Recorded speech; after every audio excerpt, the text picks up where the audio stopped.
Shri geographic study में आप सबका बहुत बहुत स्वागत है गाइस। यदि हमारी वीडियो आप सबको पसंद आती है तो लाइक शेयर और सब्सक्राइब कर दें, साथ ही साथ बेल आइकन को भी दबा दें, जिससे जैसे ही वीडियो अपलोड की जाए तुरंत आप सबके पास पहुंच सके। आइए आज हम लोग पृथ्वी और हमारा जीवन क्लास 6 के अध्याय 5 मानचित्र नामक अध्याय है, इसका हम लोग अध्ययन करेंगे। आइए देखते हैं मानचित्र अध्याय 5। तो हम देश तथा दुनिया में स्थित सड़कों, रेलों, कस्बों, समुद्रों, द्वीपों आदि की जानकारी मानचित्र तथा ग्लोब के माध्यम से करते हैं। हम पृथ्वी पर रहते हैं, इसलिए पूरी पृथ्वी को एक साथ नहीं देख सकते हैं। इसके लिए हम पृथ्वी से मिलती जुलती आकृति का ग्लोब बनाते हैं। ग्लोब पर विश्व के सभी महाद्वीप और महासागर दिखाए जाते हैं, जो हमें एक साथ नहीं दिखते हैं। इसलिए ग्लोब से हम विश्व का मानचित्र तैयार करते हैं, जिस पर हम पूरी दुनिया को एक साथ देख सकते हैं। मानचित्र पृथ्वी की सतह या किसी एक भाग का पैमाने की सहायता से समतल पर खींचा गया एक चित्र होता है। इसे गोलाकार ग्लोब की सहायता से कागज पर बनाया जाता है। मानचित्र को हम लोग समझ लेते हैं। मानचित्र सामान्य रूप से पृथ्वी या उसके किसी भाग का चपटी सतह समतल पर समान अनुपात में प्रदर्शन मानचित्र कहलाता है। आगे चलते हैं। आगे हम लोग जानेंगे कि मानचित्र हमारे लिए कैसे उपयोगी है। आइए देखते हैं। मानचित्र आसानी से एक स्थान से दूसरे स्थान तक लाए और ले जाए जा सकते हैं।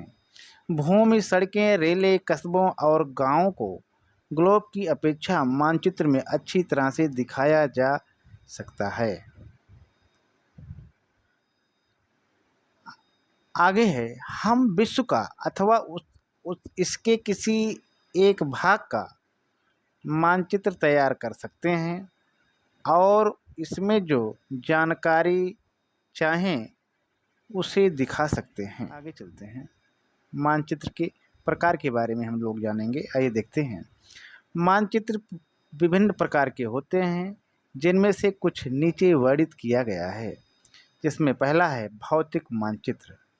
पृथ्वी के प्राकृतिक स्वरूप जैसे पर्वत, पठार, मैदान, नदी, महासागर आदि को दर्शाने वाले मानचित्रों को भौतिक मानचित्र कहा जाता है।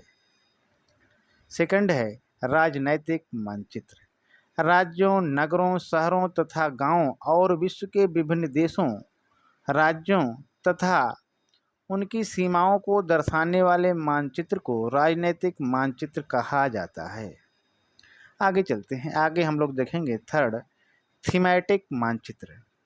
कुछ मानचित्र विशेष जानकारियां प्रदान करते हैं, जैसे सड़क मानचित्र, वर्षा मानचित्र, वन तथा उद्योगों आदि के वितरण दर्शाने वाले मानचित्र इत्यादि। इस प्रकार के मानचित्र को थीमैटिक मानचित्र कहा जाता है। आगे चलते हैं। आगे हम लोग देखेंगे नेक्स्ट मानचित्र है भू राजस्व मानचित्र। आइए देखते हैं। इन मानचित्रों में भूमि का बंटवारा, सिंचित क्षेत्र, विभिन्न प्रकार के भू उपयोग, कार्यालय, विद्यालय, अधिवासों और औद्योगिक क्षेत्रों को दिखाया जाता है। आइए आगे चलते हैं कि गांव, कस्बा, जिला, राज्य और देश को भी मानचित्र में दर्शाया जाता है। गांव, कस्बे का मानचित्र गांव के कुछ व्यक्तियों के पास भी हो सकता है। अगर आप अपने गांव का मानचित्र अपने पास रखना चाहते हैं तो जिले के बंदोबस्त अधिकारी के पास एक प्रार्थना पत्र एवं मानचित्र बनाने की फीस जमा कर इसे प्राप्त कर सकते हैं। जब बहुत सारे मानचित्रों का एक साथ संग्रह पुस्तक के रूप में किया जाता है तो उसे एटलस मानचित्र कहते हैं। ध्यान दीजिए, एटलस मानचित्र जब बहुत सारे मानचित्रों का एक साथ संग्रह पुस्तक के रूप में किया जाता है तो उसे एटलस मानचित्र कहते हैं। आगे चलते हैं, आगे हम लोग जानेंगे दिशाएं। दिशाएं, बहुत पहले लोग लंबी लंबी दूरियां पैदल, घोड़े, ऊँटों, बैलगाड़ियों आदि के सहारे तय करते थे। समुद्री नाविक नावों और जलयानों पर बैठकर सागर पार किया करते थे। लंबे चौड़े रेगिस्तानों, घने जंगलों या समुद्र के बीच वे अक्सर रास्ता भटक जाते थे। तब दिशा जानने के लिए वह सूर्य की मदद लेते थे। उसे उगता देखकर पूर्व और अस्त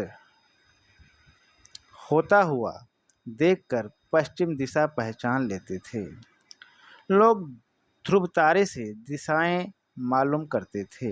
यह तारा हमेशा आकाश में उत्तर दिशा में रहता है। इसकी मदद से वह बाकी दिशाएं भी पहचान लेते थे। दक्षिणी गोलार्ध के लोग भी आसमान में चमकते तारों से दिशाओं का अनुमान लगाते थे। आजकल हम लोग दिक्सूचक यंत्र की सहायता से दिशाओं की जानकारी करते हैं। दिक्सूचक यंत्र यानी कंपास की चुंबकीय सुई सदैव उत्तर दक्षिण दिशा में रुकती है। मानचित्र में तीर, एरो द्वारा दिशाएं दर्शाई जाती हैं। मानचित्र में ऊपर की ओर उत्तर दिशा और नीचे की ओर दक्षिण दिशा होती है। दाएं हाथ की ओर पूरब और बाएं हाथ की ओर पश्चिम दिशा होती है। इन चारों आधारभूत दिशाओं के ज्ञात होने से मध्यवर्ती दिशाएं उत्तर पूरब, दक्षिण पश्चिम तथा उत्तर पश्चिम दिशाएं आसानी से जानी जा सकती हैं। आगे चलते हैं, आगे हम लोग दूरी के बारे में जानेंगे कि मानचित्र एक आरेखण होता है जो पूरे विश्व या उसके किसी एक भाग को छोटा कर कागज के एक पन्ने पर दर्शाया जाता है।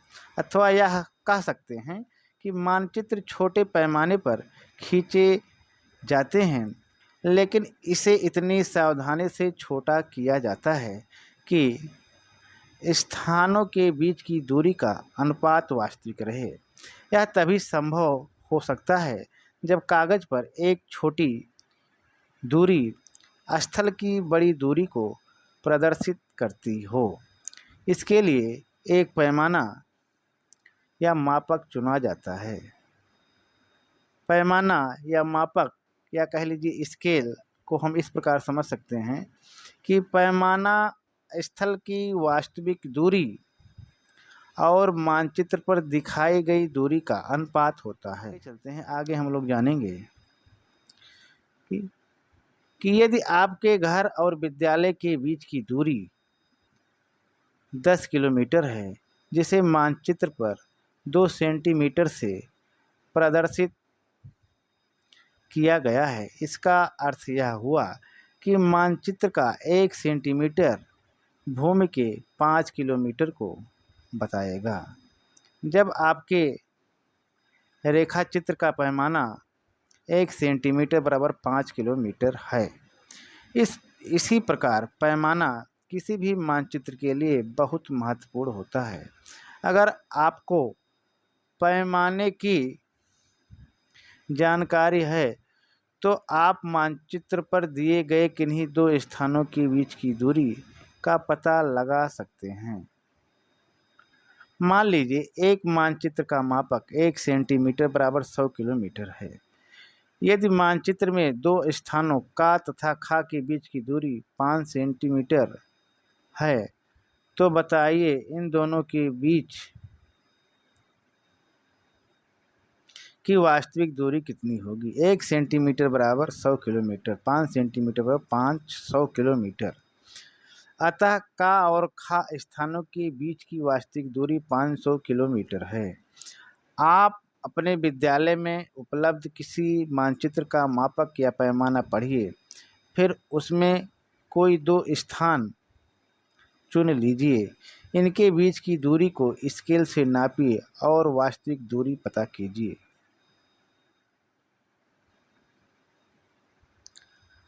आगे चलते हैं। आगे हम लोग देखेंगे मानचित्रों में संकेतों प्रतीक का प्रयोग। मानचित्रों में संकेतों या कह लीजिए प्रतीक का प्रयोग में किसी निश्चित वस्तु को हूबहू रूप में हमेशा नहीं दर्शा सकते हैं, जैसे भवन, बांध, वृक्ष, नदियाँ, घाटी, पठार आदि। इसलिए हम इनको मानचित्र में दर्शाने के लिए संकेतों या अक्षरों या छायों, रंगों, चित्रों अथवा रेखाओं का प्रयोग करते हैं। ये प्रतीक कम स्थान में अधिक जानकारी प्रदान करते हैं। इन प्रतीकों के इस्तेमाल से मानचित्र को आसानी से समझा जा सकता है तथा इनका अध्ययन करना आसान होता है। अगर आप किसी विशेष क्षेत्र की भाषा को नहीं जानते हैं और आप किसी से दिशाओं के बारे में नहीं पूछ सकते हैं, तब आप इन चिन्हों की सहायता से मानचित्रों से जानकारी प्राप्त कर सकते हैं। मानचित्रों की एक विश्वव्यापी भाषा होती है जिसे सभी आसानी से समझ सकते हैं। इन प्रतीकों के उपयोग के संबंध में एक अंतर्राष्ट्रीय सहमति है। ये रूढ़ि प्रतीक कहे जाते हैं।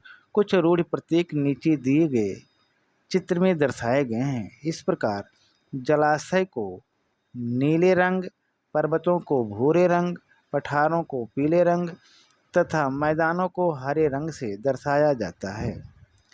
हम लोग देख सकते हैं कि रेलवे लाइन, बड़ी line, metre line, railway line, इस तरह से इसको बनाई गई है।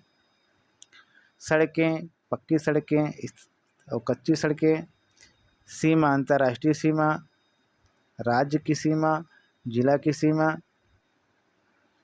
नदी, कुआं, तालाब, नहर, पुल, मंदिर, गिरजाघर, मस्जिद, छतरी, पोस्ट ऑफिस को पीओ से, पोस्ट एवं telegraph office PTO, police station को पीएस से, बस्ती इस प्रकार, कब्रिस्तान को इस प्रकार से दिखा सकते हैं। पेड़ और घास को इस प्रकार से दिखाया जा सकता है। आगे हम लोग योजना या खाका के बारे में जानेंगे। कभी कभी छोटे स्थान को विस्तार से दर्शाने की आवश्यकता होती है। इसके लिए एक योजना बनानी पड़ती है। एक योजना किसी भवन या कमरा अथवा किसी छोटे क्षेत्र का खींचा हुआ बाह्य रूप होता है, जैसे किसी घर, कक्षा या बाजार का खाका। इस प्रकार एक बड़े पैमाने वाले मानचित्र से बहुत सी जानकारियां प्राप्त होती हैं, जैसे किसी कमरे की लंबाई और चौड़ाई। आगे हम लोग देखेंगे रूपरेखा बनाना, स्केचिंग। यदि कोई मानचित्र पैमाना बनाकर बनाया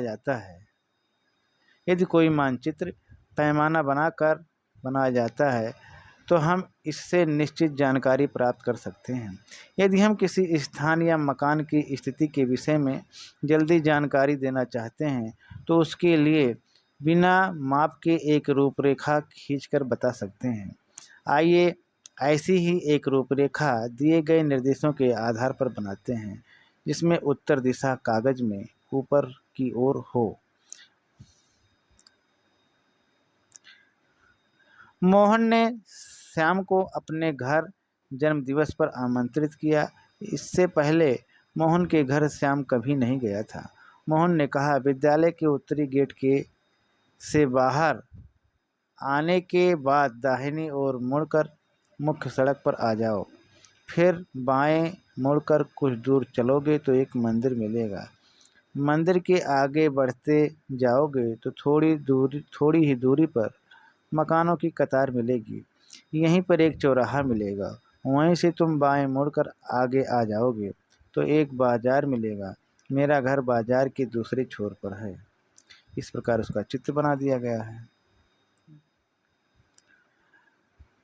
इस प्रकार हम समझ सकते हैं कि अगर हम मौखिक रूप से यही बात या निर्देश अपने मित्र को बताएंगे तो वह मोड़ आदि की भूल कर सकता है। अगर हम एक रूपरेखा मानचित्र खींचकर समझाते हैं तो कहीं भी पहुंचने में सुविधा होगी। ठीक, आगे चलते हैं। आगे मानचित्र का अध्ययन कैसे करें, आइए जानते हैं। एक रूपरेखा मानचित्र में सही दूरी होना आवश्यक नहीं है। दिशाएं और दूसरे विवरण भी अस्पष्ट होते हैं, किंतु कभी कभी हमें सही स्थितियों की जानकारी करनी पड़ती है। दिशा सूचक तीर मानचित्र के बाएं हाशिए पर बना होता है। इसे उत्तर रेखा कहते हैं। इस रेखा द्वारा हमें मानचित्र की दिशाओं का ज्ञान होता है। मानचित्र में सबसे ऊपर माप हेतु पैमाना मापक रेखा दिया रहता है। यह दो स्थानों के बीच की दूरी की माप में सहायता करती है। हमें मानचित्र में दो स्थानों के बीच की दूरी नापनी होती है, फिर हम पैमाना द्वारा वास्तविक दूरी ज्ञात कर लेते हैं।